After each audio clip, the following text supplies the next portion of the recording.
What's up, dreamers? This is your host, Sunji Tricks, and welcome to episode number 2 of the Hollywood Dreams podcast. On this episode, I talk with Donnie Ray, drummer for one of the most glammiest, most rocking bands in Hollywood, TRAMP. We had a great conversation. Don is a really cool guy with lots of interesting stories about the scene back in the 80s, the shows, the bands, the music, try to make it big, all the stuff we love hearing about. So, as always, fasten up your seatbelts, apply your makeup and hairspray, and get ready to rock! Hey, Donnie, how are you? Great, man. Thanks. How you doing? Hey, I'm doing great, thanks. Welcome to the show. Thank you. I'm glad to be here. Thanks for having me. It's a pleasure. So this is a Hollywood Dreams podcast, and I ask the same question to every guest. Do you consider yourself a dreamer? A dreamer. Oh, of course. Aren't we all? I assume so. Yeah, what's the point of life? You got to dream. yeah, absolutely. Yeah, you're totally right. And so, how you're doing? What's up with you? It's a crazy time, obviously, for me and for everybody. But getting through it, trying to make the best of it, having fun. Yeah, awesome. So, uh, all right. So I invited you to talk about your musical career, you and your most famous band, Tramp. But before we dive into that, I want to go back to the early days when you were just a kid with a rock and roll dream, right? So, what made you want to be a rock star? Wow, that's a great question. If we're going way, way back, it all started, I think, with my grandmother. I think I was in the mall one day, and back then they used to have those setups like in piano stores with organs are and stuff. And as every little kid would do, they would go up and just pound on the organ. And I think she saw that I had something. And my grandmother was like the greatest person in the world, without going on a huge tangent there. She would basically do anything for me and anything for anybody for that matter. And she bought the organ and took it home and started teaching me how to play. And that's literally, I think, what sparked it, because nobody as far as back as we've checked in either sides of my family, no one's had any kind of music in them as far as performing or, anything. Yeah. So I think she's the one that sparked it in me. Well, that's awesome. It's great to have your parents, or in your case, your grandmother, sponsor your musical interests, and not like I don't know, nag you because you're doing too much noise. Oh no, it's been quite the opposite for me my whole life. I mean, even since then, I'm guessing I was probably 4 or 5 years old then, but and especially a drummer. My parents, my sisters, everybody that's put up with me has not only put up with me but encouraged me, and it's a blessing, seriously. Yeah. So what would you say are your influences are? What is there a specific album that maybe blew your mind and made you want to be into music? Yeah, that's a good one. It's all over the road. There, my parents were a huge music influence on me, but the stuff that they listened to. My older Hmm. sisters were a huge influence me, and their friends. Their friends would always come over. They would always bring stuff and influence me, and so it's such a wide variety of music. I mean, growing up, the Beatles were a huge influence on me. CCR, and then you have stuff like when I was a kid, the Beach Boys and Elton John, stuff like that. They were huge, and all of those bands had a huge influence on me. But and so many people will say this, Kiss. When Kiss came along, uh, blew me away, and I latched onto them like there was no tomorrow. I was the biggest Kiss fan ever, and from there I had friends that got me into prog, and Yeah. I was and is and ever forever will be a huge prog fan. I got into bands like Genesis and Supertramp and Jethro Tull, and yes, when so going back to Kiss, when Dress to Kill came out, um, a friend of mine got the advanced copy on that, and that was it. I mean, literally, that Kiss Alive came next.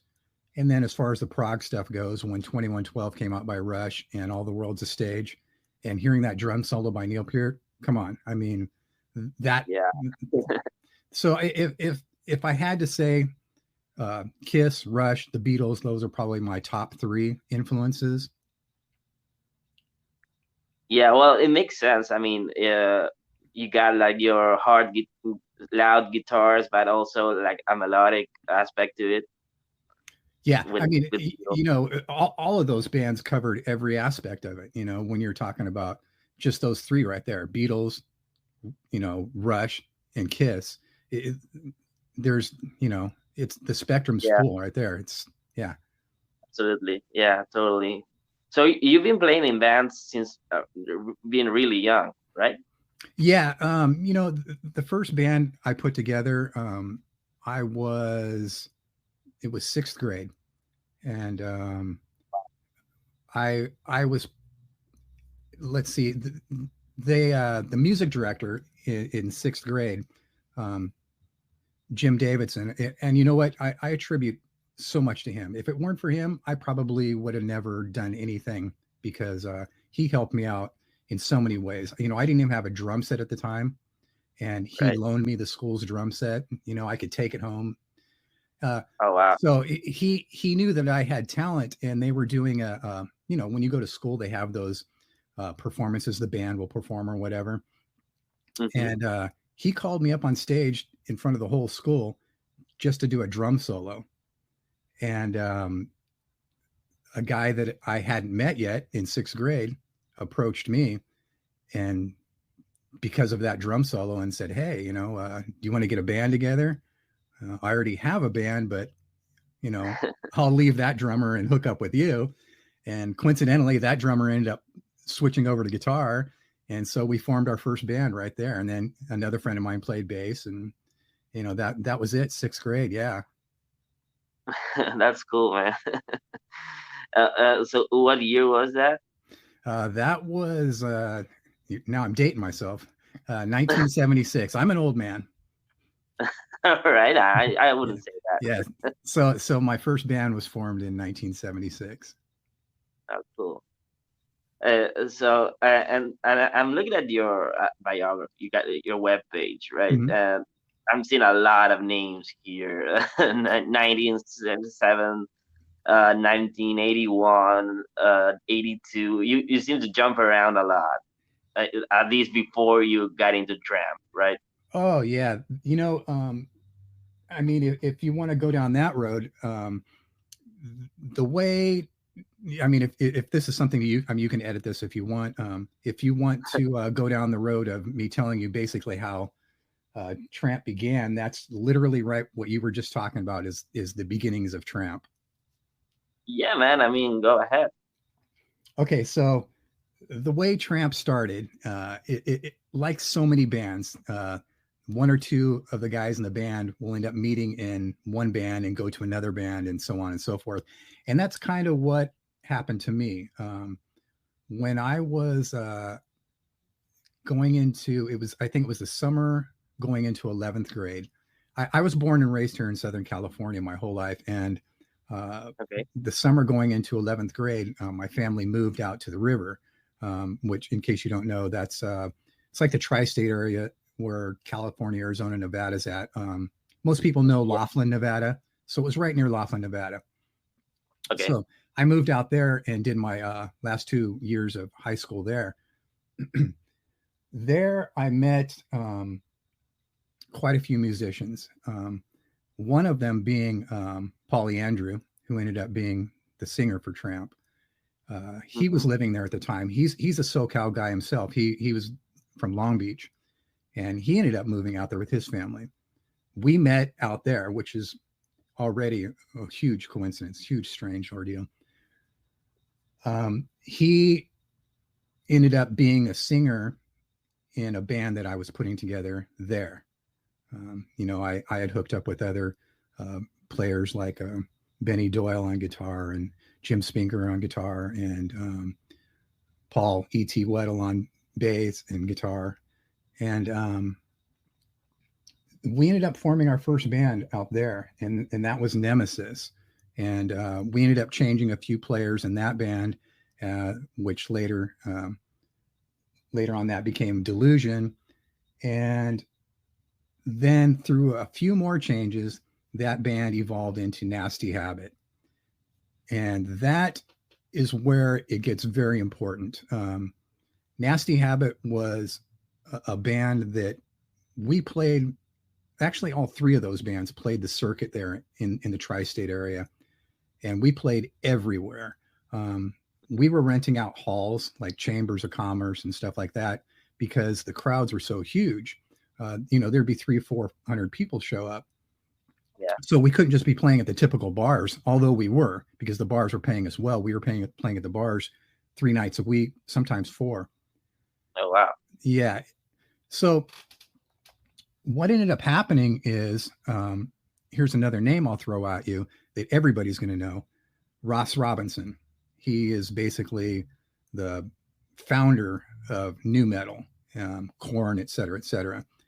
And we met because he was living out there as well. And so he wanted to leave his band to play with me as well. So we brought him into our band because, in case anybody doesn't know, he's not just a phenomenal producer and engineer. He's a phenomenal guitar player. I mean, insane. He played in a band Détente for a while, and they did a couple albums if anybody wants to check that out. That's anyways, cool. So we ended up playing everywhere with him in Nasty Habit. Our other guitar player ended up leaving. So now it's just basically a 3-piece with a singer.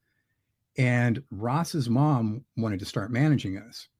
And right out of high school, we just moved to where she was at in Barstow. And she put us up in a nice house with a pool, paid for everything. And all we had to do was practice, and play. And it was great at first, but the problem with it was we were in Barstow. And anybody knows Barstow, California, especially back then, we're talking about 1981. Right. There was nothing to do. So we had to get out of there. And our dream, here comes the dream, obviously. Our dream was to go to Hollywood and make it big and, live the American rock star dream, right? So we just threw everything in my car and we drove to LA and said, if you guys want to come. If not, then we'll put a new band together. And so everybody came, and because I was born and raised in SoCal, I was going to all my friends and asking for help. Can you put this guy up? Can you let this guy crash on your couch? Can you do that? Whatever we could do. And that was literally the beginning of it. We moved here. We changed our name to a band called Chaser, and we were playing the Hollywood circuit nonstop. Any place that would have us. One of the big places that we played a lot was called the Waters Club in San Pedro. It was a huge venue, and they loved us. It was if at that time that was our home base. They loved us. We loved them. The crowds were great there, et cetera, et cetera. So what had happened from there is Ross was really wanting to get into engineering and producing. And so was I. And like I said, we were just out of high school at the time. And we were now thinking about, not only the dream of being a rock star, but we wanted to further our career by going to school and learning recording arts. And so we both wanted to go to MI. And MI at the time, Musicians Institute, was very expensive. Well, still is. But it wasn't a full-fledged school where you could get, an AA, a BA, et cetera. You only got degrees in recording arts. Yeah. So he was able to get the money through his mom and go. I couldn't get any money. I couldn't get any loans. I couldn't get any grants to go. I ended up just going to a normal college and taking recording arts there. And that's where Ross got his big break. You know, through that, he met a bunch of people, engineered for Wasp, and literally the ball started rolling for him. And, you know, now he's one of the biggest producers ever, et cetera, et cetera. Yeah. So that's the path that he took. He didn't want to, you know, play anymore. He wanted to produce. So for me, I had to pick up the pieces once again and start auditioning players to form this new band that, after a bunch of names, you know, Slut, stuff like that, I had to calm it down a little bit, and I ended up going with Tramp, and ended up keeping Paulie Andrew on vocals. And we auditioned tons and tons of guitar players and bass players. It was out of control. I mean, people that I had talked to Janie Lane from Warrant before that whole thing happened. Ended up talking to Lonnie Vincent, who ended up being in Bullet Boys and a bunch of other stuff. He's another Southway guy. And another guy named Bruce, who was CC from Poison. All these guys that we were playing in other bands. These guys all played in other bands here in the LA circuit before they became big. And, you know, millions of people, calls, auditions, et cetera, et cetera. And I ended up finding a bass player, Bobby Reno, that really fit what we were doing. He knew rhythm and he knew melodic songs. You know, we didn't just want some shredder, and we definitely wanted someone that was personable and knew how to perform on stage, and that looked the part as well. You know, there was a lot of things that I was looking into when I wanted to put Tramp together. I wanted a specific sound and a specific look. And so that was great. Then the guitar players, which is really, really hard, because you got to have a phenomenal guitar player. You can't just have somebody that hacks, you know, on guitar, just like you can't have a hack singer. Right. So I came across an audition from Troy Edwards, and the guy was a phenomenal player. There was one downfall. He didn't have the look. And I had talked to Paulie about it, and we discussed it, and it's like, you know what? We've got to have the look, you know, that's part of what this whole thing's about. So we passed on him, and we ended up taking a different guitar player. And I'm not going to name names on that part, but he didn't work out. We ended up hiring him and getting him in the band, rehearsing with him, writing songs with him, and performing with him. And at our first gig with him, we knew, without getting into detail about that horrible performance, we knew that wasn't right. So he was gone. At the end of the gig, he was gone. Oh, wow. Yeah. So back to the drawing board, right?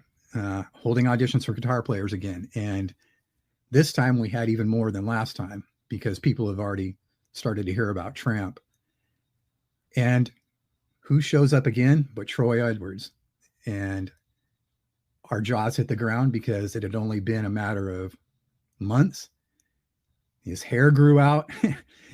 he had obviously been working on becoming a rock star. And that was literally the only part that he was lacking. You know, he just didn't have the look. And we grabbed him. And from there, that's where Tramp was formed, how it was formed. And I guess the rest, they say, is history. And I can delve into more of that, you know, after the fact if you want, but, you know, that's entirely up to whatever you want to hear. I mean, our audience is expecting the whole deal, I think.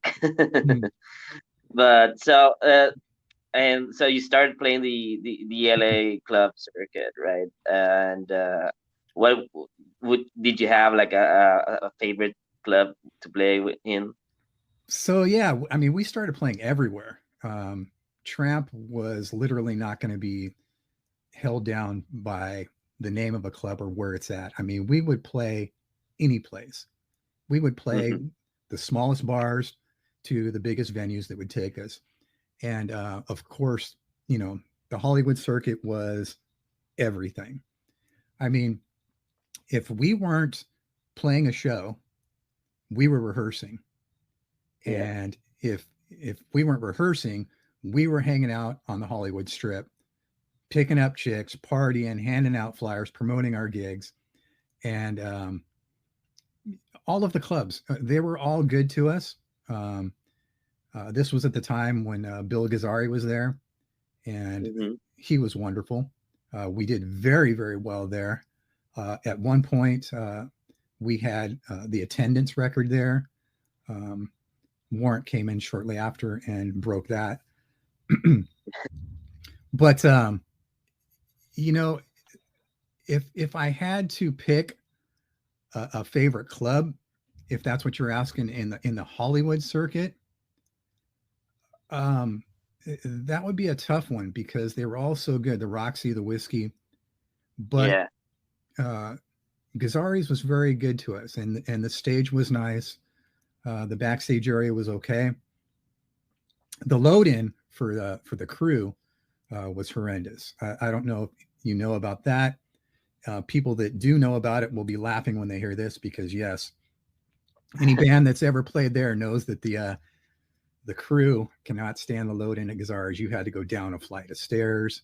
Uh, it was horrid, but uh, everything else was there was great. The Waters Club in San Pedro, if you want to consider that part of the circuit, um, Hmm. once again, it was very, very good to me and to us. And Al and Tony Cadero, they're great people that owned the club, and they were always good to us. And that place was always good to us, and the people, and it was fun.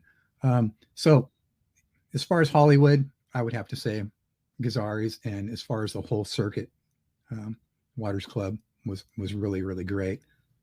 But Yeah. outside of that, there was so many other venues outside of that. When we would play bigger venues, we played Yeah. Orange County and on and on and on. But and then So of you course out of open, state and stuff. absolutely, yeah. So you open for some big bands, right? I saw that you guys, for particular Dwarfs, YNT. Yeah, you know what? We would go with anybody that would take us. And when I say anybody, I mean we've done some wild stuff. Um, we've Hmm. opened up, as you said, Lita Ford, YNT, a lot of big name bands. And at the same time, we would open up for people like Robin Trower, who to me All is one right. of the greatest guitar players ever. But Yeah. it doesn't really quite go with Tramp. But we did those kind of shows all the time. Anybody that would have us, we would take a chance and go with them and try and steal anybody from their audience. If we got one person from them going, hey, these guys are kind of cool, that was our Yeah. goal. And we Well, we that, wanted to steal everybody's audience. I mean, any publicity is good publicity, right? Um, so was that around the time you guys were recording the A Night Out EP? So let's see. That ended up falling, if I'm not mistaken. We started recording that. I think it was at the beginning of '87, if I'm not mistaken. Um, yeah, it could have been just Yeah. before that, but yeah, right around that time. Um, yeah, we were literally playing anywhere and any place, anytime with anybody, and that um, amongst other people, we were getting a lot of label interest, a lot of management interest, which is literally a whole other story. Managers for Tramp were a dime a dozen. I did everything for the band. I managed the band. I booked the band. I did everything. And every time we tried to hand it off to some manager, they screwed it up. They dropped the ball. Um, and, everybody was just looking for a quick payoff. They wanted to manage us, get a sign, make some money, and move on.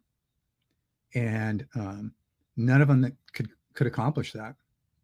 So Sorry. so they so this record label ended up finding us, and everything seemed great at first. We were kind of excited. Mhm. They wanted to do, which was stupid in our minds, they wanted to do a single. And we're like, a single? We're like, what? Excuse me. This isn't 1970. You want to do a 45? You know, what are you talking about? No, we'll release it on 12-inch, but it'll be a one song on each side. And we're like, no. If that's part of the negotiation, we're going to have to pass, you know. And they were like, well, okay, what if we do an EP? And, you know, obviously the talk went back and forth for a long time. And we finally just figured, what the hell? You know, let's do it. And it'll be a Yeah. stepping stone, you know. All these other people are making offers, but no one's really doing anything concrete. These guys actually want to invest time and money and put out a record. Let's do it. And we had been right in the middle of writing new material, and we figured, you know, what the hell? Let's do it right. Instead of releasing some old stuff that we have, let's do 4 of the new songs that we've been writing. Yeah. And that was it. You know, we recorded them, which it brings up another issue with the record label, that they really weren't prepared. The main engineer, a guy named Bill Crodell, another South Bay guy, great guy, great engineer. So many people know him. He's worked with so many bands. You know, God rest his soul. Bill's not with us any longer, and he was a great guy. He was the only guy that had anything going for this record company, the studio, and anything else for that matter. And so Yeah. I ended up having to engineer and produce and mix a lot of it. I'm not kidding. Me and Bill sat there for hours, you know, doing this stuff. If I wasn't doing backing vocals or drums, I was in there engineering or producing. So, Yeah. you know, the record reflects otherwise. The record says, you know, it was produced and engineered by so and such and so and such. But, you know, that happens a lot in the industry. Yeah. I mean, especially with these smaller band labels, right? Yeah, I mean, you know, we were right next door to Total Access, and if you know who that is, Total Access has done so many bands as well. Great White, for one, who ended up, Hmm. you know, rehearsing right next door to us for a very long time in our rehearsal studio, and uh, Dawkin and on, so on and so forth. And you know, thinking back, how much better would have been if we would have been over at Total Access rather than where we were. But it is what it is. Yeah. Yeah. Right. So I love that record though. Yeah, I mean, I love those songs. Take Me, Rape Me, Wanna Meet Ya Tonight. You can now in today's landscape, I don't think you can get away with those song titles, right? Oh, yeah, definitely. Those were a sign of the times for sure. I mean, you know, the tongue-in-cheek writing, the innuendo. We wrote about some crazy stuff, and only because it was crazy stuff that we were doing. Yeah. And I mean, and it's great. that's really what it was all about. I mean, Tramp really personifies everything that people then, now, and probably ever will think about Hollywood bands or glam bands or hair bands or hair metal or whatever people are calling it. Uh, Yeah. we were it. I mean, we were doing the whole thing, and those songs uh, pretty much sum up what we were all about: partying, girls, Hollywood, you name it. That band was it. Yeah, absolutely. So, you guys even made the "Wipe Those Tears" video, music video. I love that song and video. It's I think it sums up pretty much the Hollywood scene, as you say. Yeah, that was a two-sided coin, really. It was a lot of fun, but it was a nightmare at the same time. That video, you know, once again, that was another part where the record company stumbled. Um, you know, when that video was pushed out to MTV and everybody else, they really dropped the ball on everything, as far as getting it in rotation. And Yeah. even just recording it and shooting that video, there was so many things that were supposed to have happened. Um, happens a lot with bands. They really don't get much choice when it comes to videos and stuff like that. It's all about the creation on their end. But you Right. know, it's still great. It is, you know, it definitely, like you said, it shows what we were all about. And you know, people really have made a lot of comments about, you know, it and what we were doing in that video and what was going behind the scenes and stuff like that. But yeah. So what happened after that? Did things kind of fizzled out, or was there like a breakup moment? Or what happened? So the weird thing is Tramp really never broke up. Um, it's I mean, if you want to go ahead and say it, the Tramp's really together today. Um, we we at the time, we ended up getting a new bass player, and we went through a million different bass players. Um, we ended up settling on one guy, and that didn't work out. Um, uh, you know, he was playing with other bands that I'm not going to name, but we were kind of in the middle of a hard part, um, and I was at a bar, um, and these two guys walked up to me and said, "Hey, you know, you're Donnie Ray from Tramp. You know, I'm so and such. You know, nice to meet you. You know, we have a band." Um, and I said, "Yeah, hey, cool." Um, their band was kind of like Asia, if you remember that first album by Yeah. Asia. Okay, uh, that's who it sounded like a lot. Their band, and they needed a Hmm. drummer. I guess their drummer had quit or whatever. And the prog rock guy that I am, um, I was like, yeah, I'll check it out. You know, I have my band Tramp, and they're like, well, yeah, you know, I know you guys are in the middle of something right now. Check this out in the meantime. So I ended up hooking up with them. This band's called Classified, and the talent was unbelievable. Like I said, they sounded a lot like Asia. So I ended up playing with these guys for quite some time and doing a lot of shows with them and enjoying it. But we had a hard time keeping a keyboard player. We had the keyboard player for the Beach Boys at one point. Um, and yeah, it was just a real hard situation. And I didn't want to be in another hard situation like that. Yeah. Now, the bass player, who was a huge fan of Tramp, said, why don't we go back to Tramp and I'll be your bass player? I'm like, um, all this time we had been looking for a good bass player and he's right here underneath my nose. And like, great, let's do it. So we kind of abandoned that band, if you will, which was kind of lame on their part, but we just couldn't do both at the same time. Yeah. And so the band never broke up then. We were still together. We ended up using him. This is Graham Vereen on bass. And he was pretty much the bass player from then on. You know, Bobby Reno was the bass player in the 80s and Graham Vereen was the bass player in the 90s. We had a million other bass players in between, but that was kind of our two main guys. And with those guys, it was a whole new level. Graham was is a phenomenal bass player. He's still doing stuff, and it's amazing when a drummer gets with someone like that, a bass player that's just that much of a talent. It changes everything. So we played forever. We did gigs forever with anybody that'll have. It's just like we had always have. Tramp was going harder and faster than we've ever gone. And Hmm.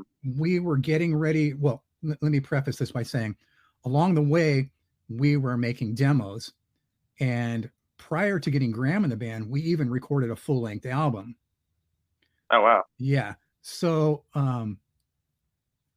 I'll tell you a little bit about that in a second. So jumping forward, um, along the way, all these demos and stuff that we were doing, we were getting ready to go back. Well, actually, we were back in the studio. We started recording demos for what we were going to do, a new album. Now, here's where it gets tricky. Paulie Andrew, the singer, was not showing up. And we couldn't figure out what was going on. Nobody knew where he was at. Nobody knew what was going on. Nobody knew anything. And this kept going on and on and on and on. We had no choice but to move on, sadly enough. If you look at my record of musicians, I've had him with me in my bands from 81 all the way up until this point now in 90, what was this, 94, 95? So okay. I've been playing in bands with him for 13, 14 years. This was not easy for me. This was huge, and it was emotional. He was my bro.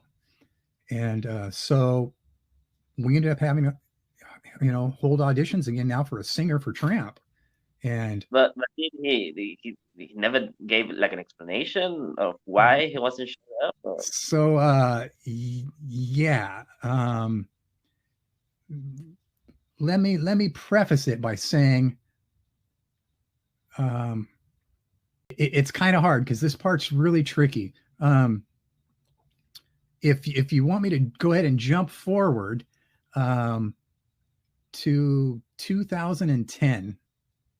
Oh wow. All right. Okay.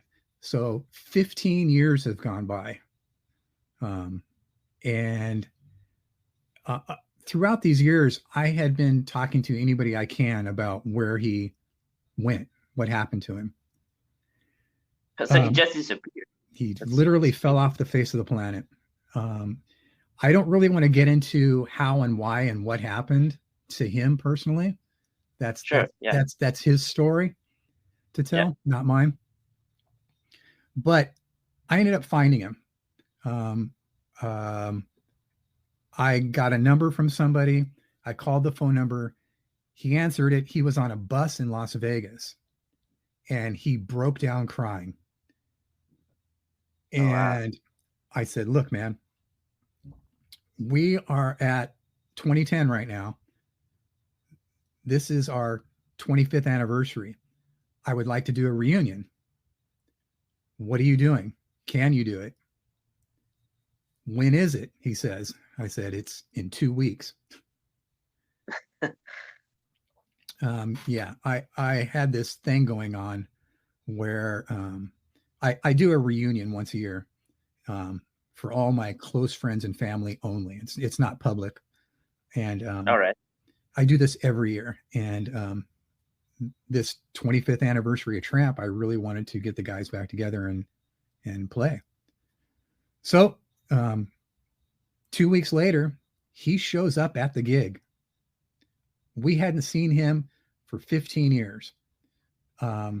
Actually, to take it even one step further, nobody in the band had seen each other since the late 90s. Okay. Yeah. So it's been over 20 years that none of us have seen each other. Or no, excuse me. It's been over 15 years since we've seen him, and just short of that for everybody else. And no rehearsing. We haven't seen each other. We haven't played with each other. No talk about what we're going to do. It's our 25th anniversary. Let's just get together and have a reunion. We got up on stage cold, not knowing, hey, nice to see you. I haven't seen you in 15 years. How you doing? Let's just play the whole album straight through and see what happens. And we got up and did it.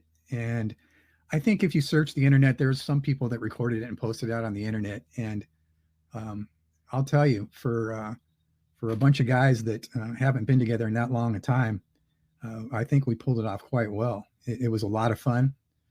And I can imagine. I can imagine it would have been like a very emotional moment as well. It really, really was. And to take it one step further, a guy that had been with us for a very long time, since almost the beginning of Tramp. Um, he what we always used to refer to back in the day, number one roadie, man, you're number one roadie. Um, uh, this guy had done everything for us. He's been to all our gigs, and he would be my drum tech when I didn't have a drum tech, and guitar tech when we didn't have a guitar tech. He did everything for us, and he just passed away recently too. So Oh, yeah, Paul Yording was sorry. his name. We love you, brother, and we miss you. He got up on stage and introduced us, and that in itself was pretty emotional. But he's such a funny, tongue-in-cheek guy. He knew exactly how to not keep it emotional, to keep it funny. And he got up there and introduced us, said, we've been off in Europe on a tour, and we haven't been around in 15 years, and et cetera, et cetera. And he really, really made it sound great, and introduced us, and that really, really took the emotions to a whole new level. But yeah, it was Yeah. very emotional, very fun, very great, and looking forward to do it again. Looking forward to having another reunion, but that's a whole nother story. That's a crazy story, and that's an understatement. But it's an amazing story. But so you mentioned that there's like a whole album of songs out there. Are you planning on releasing that in the future? So yeah, this is another tricky situation. There have been a handful of labels that have hit me up throughout the years about not Mhm. only signing Tramp, but also wanting to re-release stuff and put stuff out that hasn't been released. Um, there, there's a really good label called FNA Records, and Yeah. I'm sure everybody that's listening to this knows that label because they release all those type of bands, and they have been nothing but good to me and patient with me because we've been in talks, and I'm not even going to exaggerate right now. Um, well before that reunion I told you about, so well before 2010, Oh wow. these guys have been hounding me to sign with them and release this stuff. And I keep saying it's going to happen. It's going to happen, but it's a tricky thing because um, I'm one of those guys where I want to make sure everybody's represented. And when I mean everybody at the time that performed on the recordings um, gets their due. I don't want this to be a Donnie Ray project. Um, I don't want to be the guy that does everything for the project and gets everything for the project. I want to make sure everybody in the band gets their percentage. And that is a lot to do. You're talking about getting all these people to commit. Um, and, a lot of people are weary about it because they think that people are out to get them. You're not going to get your money when it gets played on certain media. They're worried that they're not going to get their money when the sales go through, and it's a lot involved. Yeah. So I keep saying that it's going to happen, and I'm going to continue to say it's going to happen. It's a tricky thing, and every year that goes by, I keep saying this is the year. But I promise you this: it will happen. Um, I will get these recordings out, and on top of all that, I've thought about doing some new stuff uh, with some of the guys, at least with Troy. We've had talks about doing some stuff. So, in the meantime, it's everybody's got their own thing going on, Hmm. no matter what it is. And we've all done separate things in the past. I mean, I've played with so many different people in the past, and so have they. But releasing the stuff that we already have recorded um, is definitely on the top of my list. It's just probably the hardest thing on my list. I can imagine, but I do hope it all works out because I mean, the I would love those songs. The Tramp A Night Out EP is amazing, but it leaves you hungry for more, right? It's only 4 songs. So Yeah, and I'm that always that EP really just scratches the surface of we yeah. have Tramp has so many songs. I can't even begin to tell you. Um, and for the people that have seen us play live, we switched up the songs quite a bit. So if any of those people can remember back then, um, Hmm. there's a lot of songs, and all our songs were sing along songs. Yeah. We weren't the type of band that played hardcore this or hardcore that. Um, Most of our songs, in fact, I'd go out on a limb and say pretty much every song we wrote is a sing along song, and I'd love to see what could happen with them if they got released. And so many of them um, aren't really a sign of the times. So many of them could be played on radio today. Yeah, sure. Absolutely.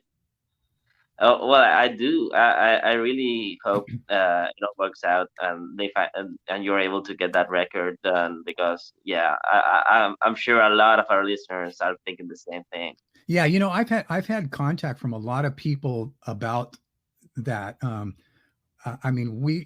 Tramp still has so many followers. It's ridiculous. Not a day goes by where I don't get some kind of message or email or someone signing Mhm. up on the website or something like that. There's a story of this guy. Um, he lives, we have so many fans in South America and in Asia. Um, and there's this guy that lives down in this small place in South America.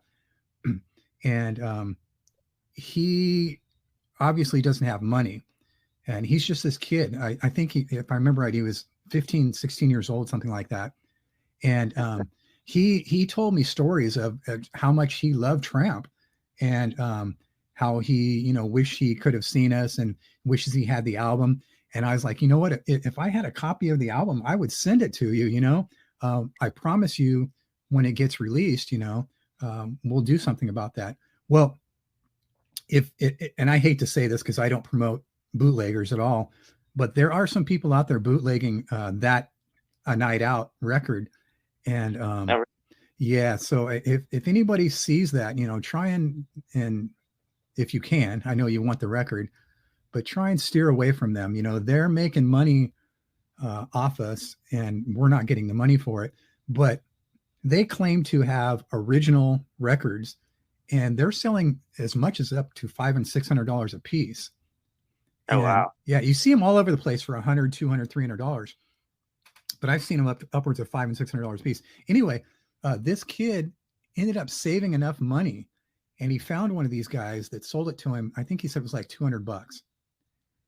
And I literally had tears in my eyes when I was reading this, because the lengths that this kid went to get this record, um, Man, yeah. no money, uh, and I told this kid, I promise you, when this deal comes through, I'll send you everything we have for free, and we'll try and get to you if we end up playing and stuff like that. But that's just one of the stories. I mean that's amazing. I can really relate to that because well I'm also from South America and I remember hearing you guys when I was a teenager and yeah, I'm thinking pretty much the same thing, right? Like this larger than life band from the United States that played the exact music that I liked with exact looks that I wanted to see in a band. So yeah, I mean, I can totally relate with what that kid is saying.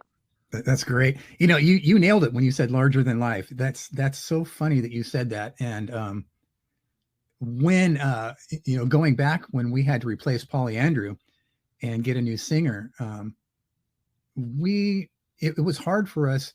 We had to make a decision. We're a totally different band now. Are we really going to keep the Tramp name, or are we going to change it?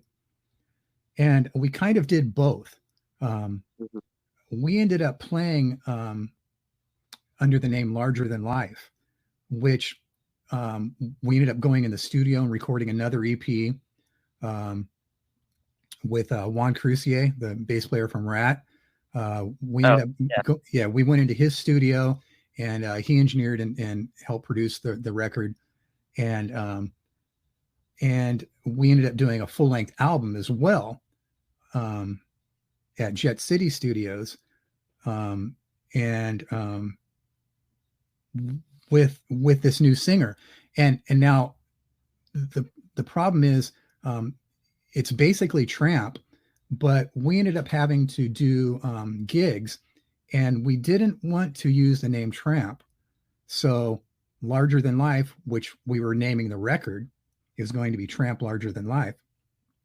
We ended up using that name. We ended up doing opening up for UFO. What had proceeded from that was, there's always another door, as they say, one door closes, another door opens. And I was telling you about Juan Crucier from Rat. I've been friends with him and his family forever. And when he decided to do a solo record, he and his brother Rick Crucier playing drums, which by the way, one of the best drummers you'll ever see. Rick is just phenomenal. He had other things going on, and so Juan was gracious enough to allow me to play drums in the band, and this band was Liquid Sunday. So straight out of Tramp Larger Than Life, where he was recording us, straight into his band, and we ended up playing together for a few years in Liquid Sunday and playing everywhere. And so it's just crazy the way things work, yeah. And in the long run, it's kind of like what I was saying. Tramp really never broke up. It's just we kind of go on these little hiatus breaks, Yeah. So it's nuts. Yeah. I did so many gigs with so many other people. Michael Grange, one of the greatest guitar players you'll ever see on the face of the planet. Mhm. I hope people, when they hear this, they write these names down and go see these people and buy their records. Michael Grange has a couple of records out, jazz fusion, rock. It's just the stuff he plays, unbelievable. And playing with him at a reunion, stuff like that. It's just it's one door after another. Yeah. So that are you working on anything nowadays, musically? So that's a tricky one too. I am, but I am working on stuff, but I'm not at the same time. The last couple of years, just like for everybody, has just been hell. Yeah. But I've been doing so many tribute bands. In fact, I was playing guitar, and I'm sure a lot of people know this band, Bonfire. It's an AC/DC tribute band. I was playing guitar for them, doing the Malcolm Young part of that band for 3 years, something like that. And that was a total, I don't even have words for it. It was just great to be on stage playing guitar, playing such great music with such great guys. But that's just one of the many tribute bands. I was doing a Rush tribute, a Journey tribute, a UFO tribute, Dream Theater, which brings into a whole new aspect. The Dream Theater stuff I was doing was with my son, Stevie Ray. He is just a natural. He's a phenomenal guitar player and really brought not only a dream come true for me by having a son that's a musician, but in such a talent. I've always wanted to play in a prog band. I did my Rush tribute with some friends, and Dave Ward, another great guitar player in that band. I could just ramble on and on about this stuff, but my son brought to life me playing in a prog metal band. I mean, we did a Dream Theater tribute together, and that trying not to be emotional right there. That's one of them, man. You're performing on a stage with me playing drums and my son playing guitar. I mean, that's a dream come true. When you want to talk about dreams, that's a dream right there.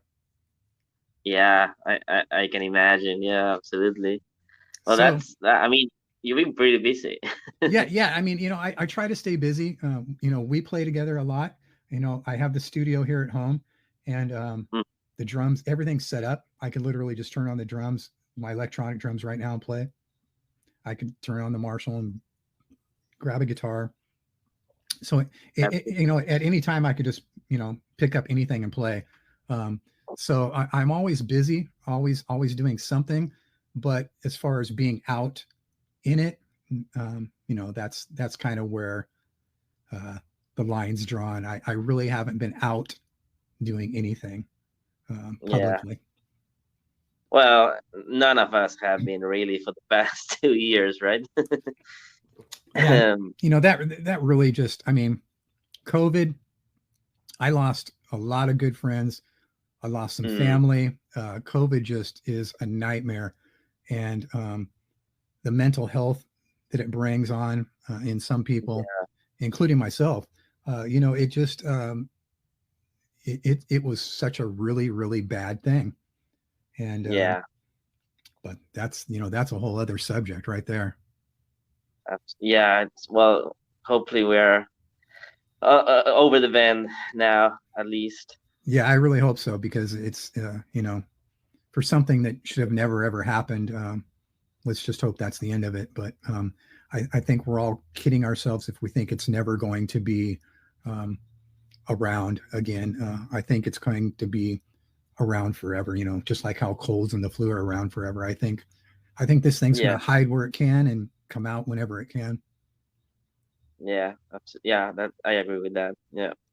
So, well, we're about to hit the 1 hour mark. So we're running out of time. But so the last part of every show that I do is having the guest list top three albums of all time. So I don't know if you have like off the top of your head like the your favorite top three albums. Wow. Um, so it's hard because, like I was telling you in the beginning, I have so many tastes. Whether it's blues, rock, metal. I mean, uh, three is really hard. Well, it can be five. We don't have to stick with three, but All right. So I'd have to choose a Kiss album. My two favorite Kiss albums are the studio album Dress to Kill and the live album Kiss Alive. So it would have to be one of those. And if I had to pick one, I guess I would have to say Kiss Alive. yeah, Rush would have to be another one.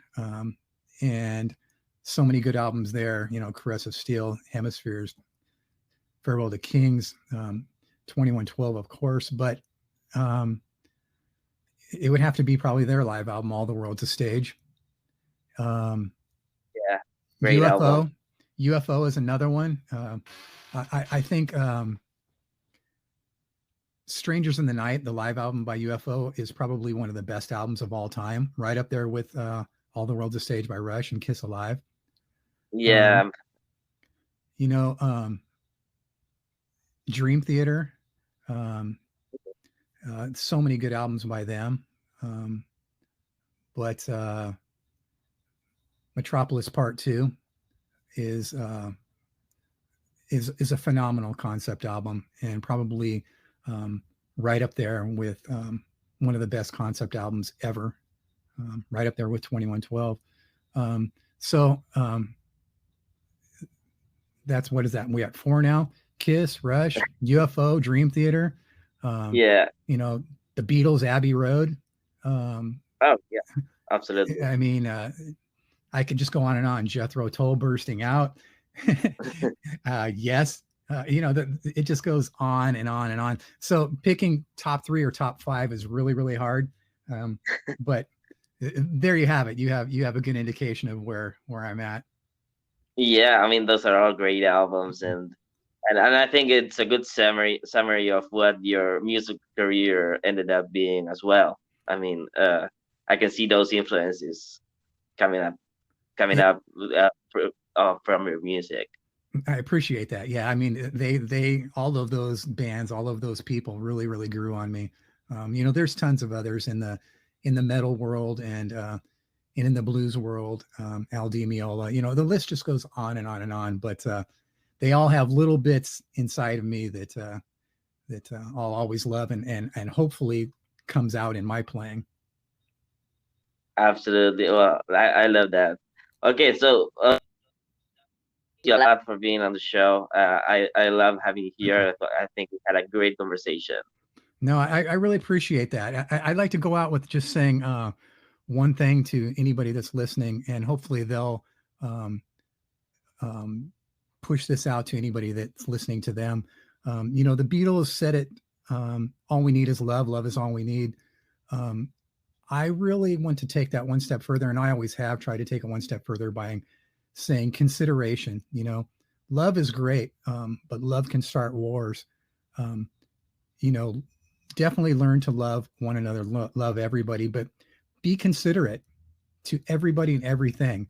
If everybody was considerate to everything, I'm talking people, animals, trees, be considerate of what you do and what you say.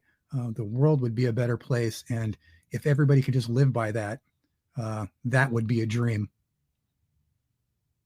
That's great, man. Thanks for sharing that. I absolutely agree as well. Yeah.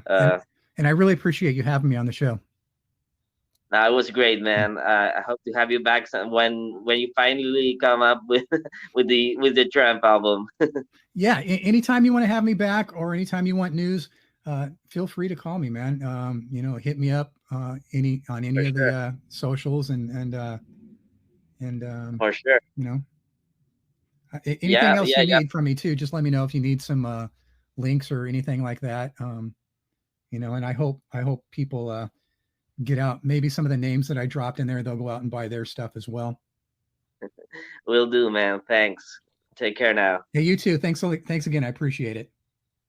You too, man. Bye Bye bye. bye.